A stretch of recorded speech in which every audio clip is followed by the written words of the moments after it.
Hello, I'm Sebastian. Welcome to 9 Nar Trees podcast. Today, I will summarize and review the book. The 5 Types of Wealth by Sahil Bloom reframes the idea of a rich life by arguing that money is only one dimension of prosperity.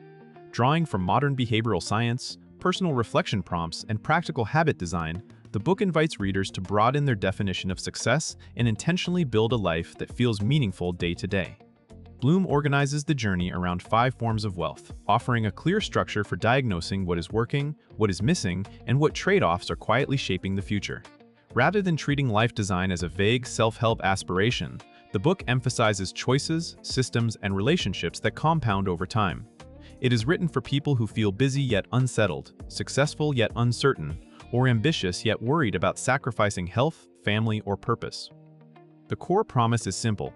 When you define wealth more completely, you can pursue goals that align with your values and create a more sustainable, satisfying version of achievement. I will give you key takeaways from this book. Firstly, redefining wealth beyond money and status. A central move in the book is to challenge the default scoreboard many people inherit: income, titles, and external validation. Bloom argues that this narrow lens creates predictable traps, like chasing prestige while neglecting health, drifting away from friends and family, or delaying fulfillment until some distant finish line. By expanding wealth into 5 categories, the reader gets a more complete dashboard for evaluating life. This framework helps separate what looks successful from what feels successful, and it encourages conscious trade-offs rather than accidental ones. The book also emphasizes that different seasons call for different balances.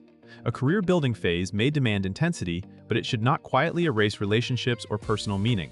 Bloom's approach is practical because it asks the reader to define what enough means, identify the metrics that actually matter, and notice the invisible costs of constant striving. The result is a mindset shift. Wealth becomes something you design across multiple dimensions, not something you hope to stumble into once you hit a financial number. Secondly, financial wealth as a tool for freedom and choice. While the book broadens the definition of wealth, it does not dismiss money. Instead, it treats financial wealth as an enabling resource that can buy time, reduce stress, and expand options. The key idea is to align financial goals with the life you want, rather than allowing financial growth to become the goal itself. Bloom's perspective highlights common misalignments, such as optimizing for higher income while increasing fixed costs and obligations, or building a lifestyle that requires constant high performance just to maintain.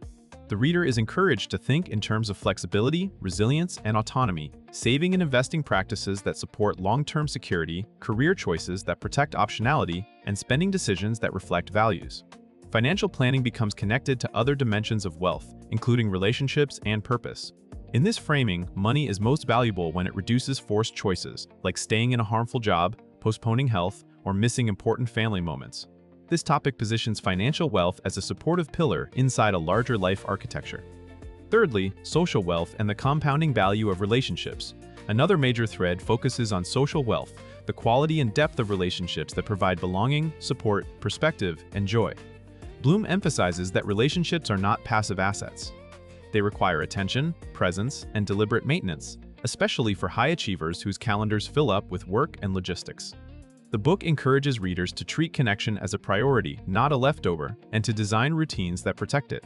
That can mean regular check-ins with close friends, intentional time with family, or building community through shared activities. Social wealth is presented as both emotionally stabilizing and practically powerful, because strong networks open doors, provide honest feedback, and help during difficult seasons. The topic also explores the idea that intimacy and friendship can be undermined by constant optimization, distraction, and performative living.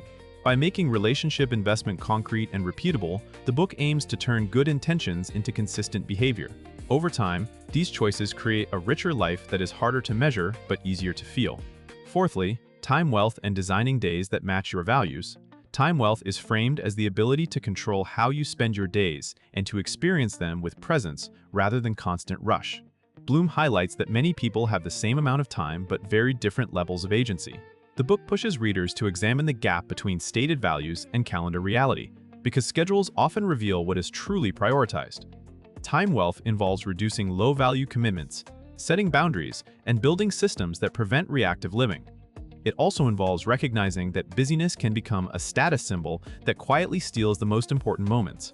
By emphasizing intentionality, Bloom encourages the reader to define what a great day looks like, then reverse engineer routines, work patterns, and relationship habits that make those days more frequent. Time wealth is not only about working less, it is about choosing better, creating buffers, and protecting attention so that time is actually experienced.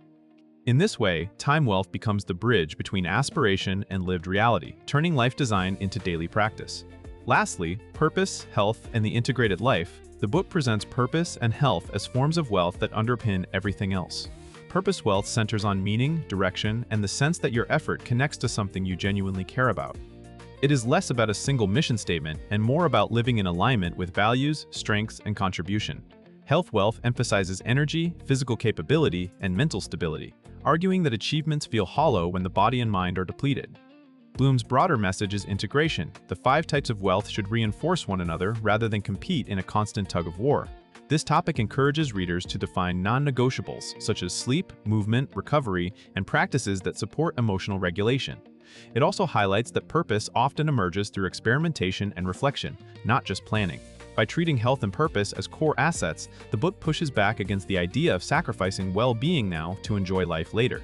Instead, it promotes building a sustainable system where ambition and fulfillment can coexist over the long run. In conclusion, this book is best for ambitious professionals, entrepreneurs, students, and anyone who feels caught between achievement and fulfillment.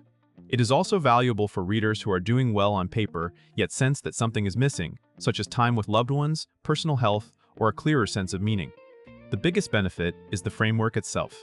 By defining wealth across 5 categories, you get a practical way to evaluate your life, spot imbalances early, and make decisions that serve both present satisfaction and long-term resilience. Instead of treating happiness as a reward for future success, the book encourages building systems that create a richer everyday experience now. Compared to similar personal development titles that focus primarily on productivity or financial outcomes, the 5 types of wealth stands out by integrating money with relationships, time, health, and purpose. That balance makes the guidance more realistic for modern life, where trade-offs are constant and burnout is common.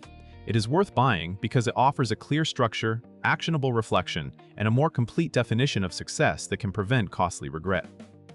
If you would like to support Sahil Bloom, you can buy the book through the Amazon link I've provided in the podcast description.